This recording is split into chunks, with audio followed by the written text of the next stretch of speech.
혹시 혼자 있는 방 안에서 누군가의 발걸음 소리를 들은 적이 있습니까? 문은 잠겨 있고 창문도 닫혀 있습니다.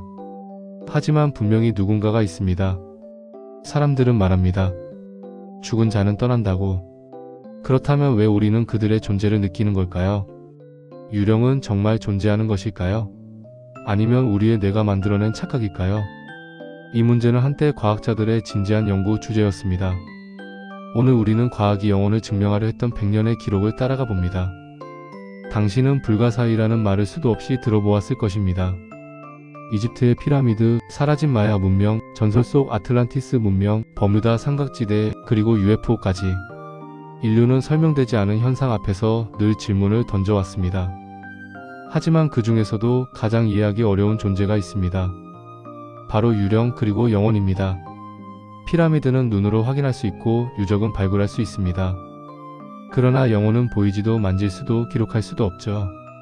그럼에도 인류는 수천 년 동안 영혼의 존재를 믿어왔습니다. 왜일까요? 어린 시절 희미한 형체가 찍힌 유령 사진을 본 기억이 있을 겁니다. 흐릿한 얼굴, 창가에 서 있는 검은 그림자, 아무도 없던 방 안에 나타난 형체. 사진은 가장 확실한 증거처럼 보입니다. 그러나 사진 기술이 발달하면서 우리는 알게 되었죠. 이중 노출, 셔터 지연, 렌즈 반사, 먼지 입자, 필름 결함. 이 모든 것이 유령처럼 보이는 이미지를 만들어낼 수 있다는 사실을요. 보였다는 사실이 곧 존재의 증거는 아닙니다. 하지만 여기서 흥미로운 질문이 생깁니다. 왜 사람들은 여전히 유령을 보았다고 말하는 걸까요? 유령이나 영혼에 관한 이야기는 늘 비슷한 구조를 가집니다.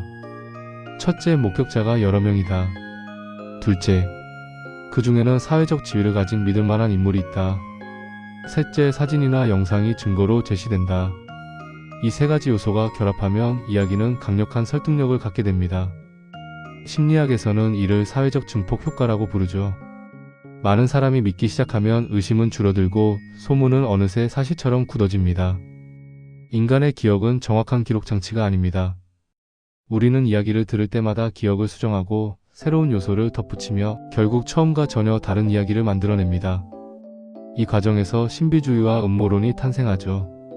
1882년 영국 런던에서 심령연구협회가 설립됩니다. 철학자 헨리 시즈윅과 심리학자 프레데릭 마이어스는 영혼과 사후세계를 과학적으로 연구하려 했죠. 그들은 유령 목격담, 강신술, 자동기술 현상을 조사했습니다. 그러나 결정적인 증거를 제시하지는 못했죠. 과학은 재현이 가능한 증거를 요구합니다. 하지만 심령현상은 언제나 특정한 상황에서만 나타났죠.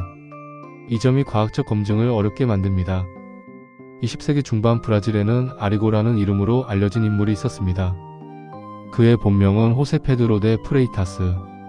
그는 마취 없이 칼로 종양을 제거하는 심령수술을 한다고 주장했습니다. 수많은 환자가 기적을 경험했다고 증언했고 그의 명성은 국경을 넘어 퍼져나갔죠. 미국인 의사 안드리아 푸아리치는 그의 활동을 조사한 후 속임수의 명확한 증거를 찾지 못했다고 보고했습니다. 하지만 치료효과 역시 과학적으로 입증되지 않았죠. 아리고는 무면허 의료행위로 여러 차례 수감되었고 1971년 교통사고로 생을 마감했습니다. 오늘날 의학계는 그의 치료를 플라시보 효과와 집단심리의 영향으로 설명합니다. 우리가 보고 싶은 것을 믿게 되는 인간의 특성이 기적을 만들어낸 것일지도 모르죠. 1907년 미국의 의사 덩컨 맥두걸은 죽어가는 환자의 체중을 측정하는 실험을 진행했습니다. 그는 사람이 죽는 순간 체중이 약 21g 줄어든다고 주장했죠.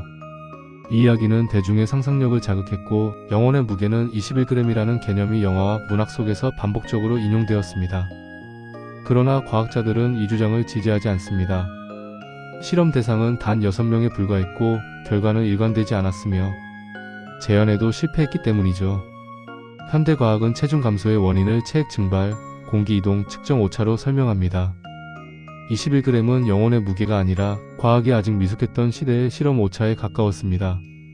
한편 라트비아 출신 연구자 콘스탄틴 라우디브는 녹음 테이프 속에서 정체불명의 음성을 발견했다고 주장했습니다.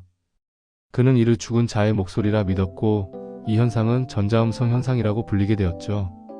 하지만 과학자들은 이를 라디오 전파, 간섭이나 백색 소음 속에서 의미를 찾으려는 인간의 인지적 특성으로 설명합니다.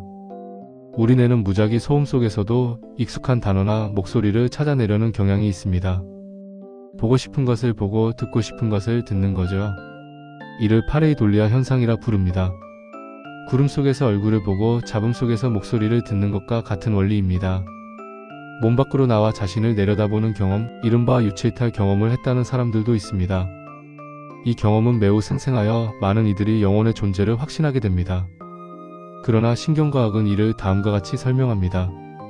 수면마비 상태에서의 감각 왜곡, 자각몽 중 발생하는 자기인식 변화, 뇌의 공간 인식 시스템 오류, 특히 측두엽과 두정엽의 연결 이상이 발생하면 자신의 위치를 잘못 인식하는 현상이 나타납니다. 즉 실제 영혼이 몸을 떠난 것이 아니라 뇌가 만들어낸 감각에 착각일 가능성이 높습니다. 17세기 철학자 데카르트는 뇌 속의 작은 기관인 송가체를 영혼의 자리라고 주장했습니다. 하지만 현대의학은 송가체가 수면과 생체 리듬을 조절하는 멜라토닌을 분비하는 기관임을 밝혀냈습니다. 인류는 오랫동안 영혼의 위치를 찾으려 했지만 결국 발견한 것은 호르몬을 분비하는 작은 기관이었습니다. 과학은 신비를 제거하는 것이 아니라 신비를 새로운 방식으로 이해하게 만듭니다. 영혼은 과학이 아닌 문화 속에서 더욱 선명하게 존재합니다. 유대 신비주의 경전 카발라는 영혼을 여러 단계로 나누어 설명했고, 동아시아에서는 혼과 백을 구분하여 정신과 육체의 관계를 이해하려 했습니다. 불교 문화권에서 49제를 지내는 전통 역시 죽음 이후의 여정을 상징적으로 표현한 것입니다.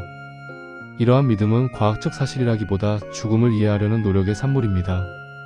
이제 질문을 바꿔보겠습니다. 영혼이 존재하는가가 아니라 왜 인간은 영혼을 믿는가? 심리학자들은 다음과 같이 설명합니다. 죽음에 대한 공포를 완화하기 위해, 사랑하는 사람과의 이별을 견디기 위해, 설명되지 않는 현상의 의미를 부여하기 위해, 영혼이라는 개념은 인간이 자신의 유한성을 받아들이기 위해 만들어낸 가장 오래된 이야기일지도 모릅니다. 지금까지 영혼이 존재한다는 과학적 증거는 찾지 못했습니다. 그러나 영혼을 믿고자 하는 인간의 마음은 수천 년 동안 사라지지 않았죠. 어쩌면 진짜 미스터리는 유령이 아니라 보이지 않는 것을 믿고 싶어하는 인간 자신일지도 모르겠습니다. 오늘 이야기는 여기까지입니다. 구독과 좋아요는 저에게 큰 힘이 됩니다. 감사합니다.